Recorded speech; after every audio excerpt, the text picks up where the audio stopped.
Crypto के CEO हैं किसी एक कॉइन के, जिनका नाम है जस्टिन सुन। तो जस्टिन सुन ने ये किया कि एक आर्ट पीस जो कि इन इट्स ओन एक कंट्रोवर्शियल आर्ट पीस, उस आर्ट पीस का नाम है द कॉमेडियन। वो मॉरिजियो कैटलान एक आर्टिस्ट है जिन्होंने एक केले को लेके डक टेप से एक कैनवस पे चिपका दिया। अच्छा, वो $6 मिलियन का इन्होंने ख़रीदा और उसको ख़रीदते साथ ही उन्होंने वो जो केला है वो टेप से उतारा और वो खा गए। तो यानी कि उनका जो आर्ट पीस $6 मिलियन का था, मतलब उनकी इतनी विड्थ थी और इनका इतना एक स्टांस था इस चीज़ के ऊपर कि मैं ये $6 मिलियन की आर्ट, जो कि बेसिकली लोग आर्टिस्ट भी तनकीद करते हैं कि आर्ट नहीं है, उसके साथ मैं ये करता हूँ। तो एक अगेन इससे ये चीज़ समझ आती है कि जो दुनिया की ग्लोबल वेल्थ है, हमें तो उसका अंदाज़ा ही नहीं कि वेल्थ इस वक्त किस चीज़ में घूम रही है, किस प्रोडक्ट में घूम रही है। एक तो कन्वेंशनल आपके निज़ाम है, मनी मार्केट्स हैं, आपकी बॉन्ड्स हैं, शेयर है, वो है, आपकी कोई हिस्टोरिकल वेल्थ चलती आ रही है, जनरेशनल वेल्थ चलती आ रही है। अब एक new type of wealth create होगी जो क्रिप्टो से क्रिएट हो रही है, और वो लोग जो हैं वो यंगस्टर्स भी हैं। वो लोग जो हैं, मतलब ये शख्स जो हैं, इनकी ये पैदा हुए थे 1990 में और इन्हें $6 मिलियन केला खा लिया।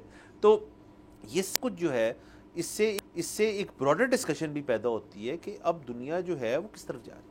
बिल्कुल, वो जिस तरह यूसुफ नज़र साहब थोड़े दिन पहले कह रहे थे ना कि पाकिस्तान के जो शायद सबसे बड़ा बैंक है, उसकी जो टोटल वर्थ है वो उतनी है जितनी शाहरुख खान की है, अकेले बंदे की, जो कि एक एक्टर है। सो अब जो दुनिया की वेल्थ है वो हम तो ज़ाहिर है बहुत ही पीछे रह गए हैं। दूसरी चीज़ ये है कि जो ये एक आर्ट पीस था, मतलब जिस तरह से आपने कहा कि OTT और म्यूज़िक और बाकी चीज़ें, तो जो आपकी आर्ट गैलरीज हैं वो भी अब बदल रही हैं कि पहले उनमें सिर्फ पेंटिंग होती थी, अब ये मेरे ख्याल में इसको इंस्टॉलेशन आर्ट कहते हैं कि जिसमें आपने चीज़ चिपका दी है। अच्छा, वो जाहिर है वो 6 मिलियन जिस वक्त हमें पता लगा कि ये एक आर्ट पीस है, पहले तो हुआ कि जी इसका बस मजाक उड़ेगा, और लोग आके, क्योंकि उस गैलरी में बहुत कुछ इंट्रोड्यूस हुआ था उस दिन, लोग आके दूसरी चीज़ें खरीदेंगे, इसको देख के हंसेंगे और दे विल मूव ऑन। किसको पता था कि ये एक्चुअली बिक जाएगा।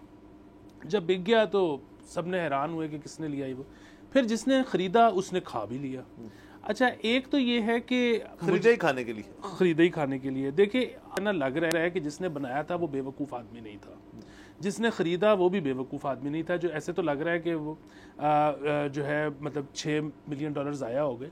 लेकिन देखिए कितने ऐसे लोग हैं जो आर्ट प्रोड्यूस करते हैं जिसको कंज्यूम किया जा सकता है इन मोर देन वन वेज। मतलब आप पेंटिंग जो है वो देखना भी एक किस्म की कंजम्पशन है, ठीक है, वो मतलब परफ्यूम हो तो सूंघना भी एक किस्म की कंजम्पशन है, लेकिन आपने उसको देखा भी, आपने उसको महसूस भी किया और आप उसको खा भी गए, और वो पीस ऑफ आर्ट था। तो एक तो उसने ये एक जिद्दत शायद मुतारिफ करवाई। दूसरा, अब देखिए जिस तरह से आपने जिक्र किया ना, लोगों के पास पैसे कमाने के नए नए तरीके हैं, क्रिप्टो वगैरह ये वो, अब लोगों का मिजाज भी बदल गया है। देखिए हम हैं ओल्ड स्कूल, हम जो है हमारे पास जितने पैसे एक्चुअली, हम लोगों को उससे भी थोड़ा सा कम ही बताएंगे कि हमारे पास कितने हैं। ये जो हैं ये वो लोग हैं जो नई जनरेशन है, ये कहती है कि बताओ लोगों को कि वी हैव अराइव्ड। ये है कि फिर नज़र आना चाहिए, फिर एक शशका। अब मुझे एक और चीज़ आप ये बताएं कि आप एक चाहे पॉलिटिकल फिगर हों, चाहे आपको आर्टिस्ट हों, चाहे आप कुछ भी हों, ठीक है, आप मेरे पास आए, मैं एक PR एजेंसी हूँ, और आप मुझे कहें कि यार ये $6 मिलियन लो, और मेरी खबर जो है ना, मेरा नाम, मेरी शक्ल दुनिया के हर चैनल पे चलनी चाहिए। मैं आपको बताऊं, $6 मिलियन कोई इतनी बड़ी रकम नहीं है। मतलब अगर आप कहें कि सिर्फ पाकिस्तानी TV चैनल्स पे, तो चले वो तो सही है कि CNN भी चलाए, अल जजीरा भी चलाए, पूरी दुनिया चलाए, तो $6 मिलियन इज नथिंग। लेकिन उस शख्स ने $6 मिलियन में एक केला खरीद के खाया, और पूरी दुनिया के न्यूज आउटलेट्स ने उसकी कवरेज की फॉर फ्री।